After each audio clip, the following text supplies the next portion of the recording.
Welcome to Fresh Talk News Channel. Today, we're diving into the latest political developments that could shape the future of US legislation. Let's get straight into it. This Tuesday, House Speaker Mike Johnson scored a narrow victory with a 217 to 215 vote on a new budget blueprint. But don't celebrate just yet. Senate Republicans are already gearing up to dismantle it. After weeks of intense negotiations, the House delivered what they called one big, beautiful bill. However, Senate Republicans have made it clear they're not accepting it as is. This sets the stage for a tough battle over President Donald Trump's legislative agenda. Senate Majority Leader John Thune described the House-approved plan as a first step in what will be a long process, and certainly not an easy one.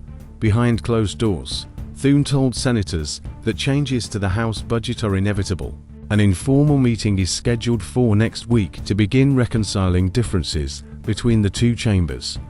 Thune, Johnson, and key tax committee leaders will also head to the White House to discuss Trump's tax agenda.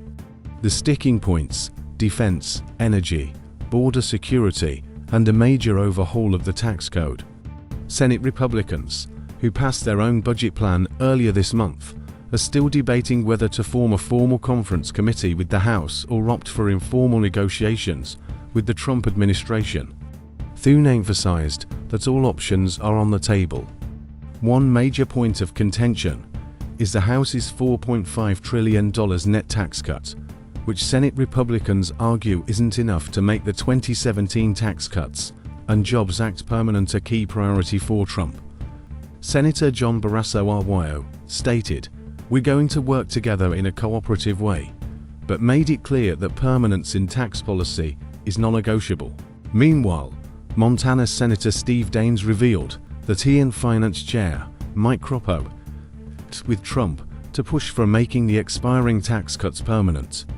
Daines noted strong support from key figures like Commerce Secretary Howard Lutnick and Treasury Secretary Scott Bessent, adding, "The Senate's behind permanence.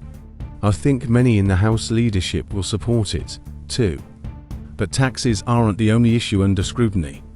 The House budget also calls for $880 billion in cuts to healthcare programs, sparking fears of deep reductions to Medicaid and other social services.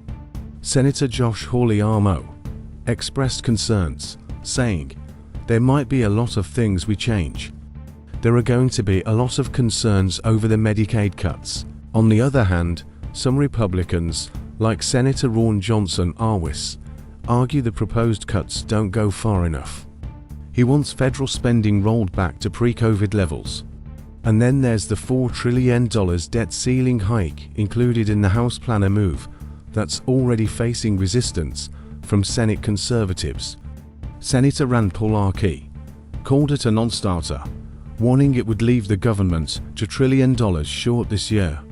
Instead, Senate GOP leaders are considering tying the debt ceiling increase to ongoing government funding talks, which would require Democratic support. This approach could allow Congress to temporarily suspend the borrowing limit, avoiding a politically risky vote on a specific number. The road ahead is anything but smooth, with deep divisions over taxes, spending, and the debt ceiling. The battle between the House and Senate is just heating up. Stay tuned as we continue to follow this story. Thanks for watching Fresh Talk News Channel. Don't forget to like, subscribe, and hit the notification bell for more updates. See you next time.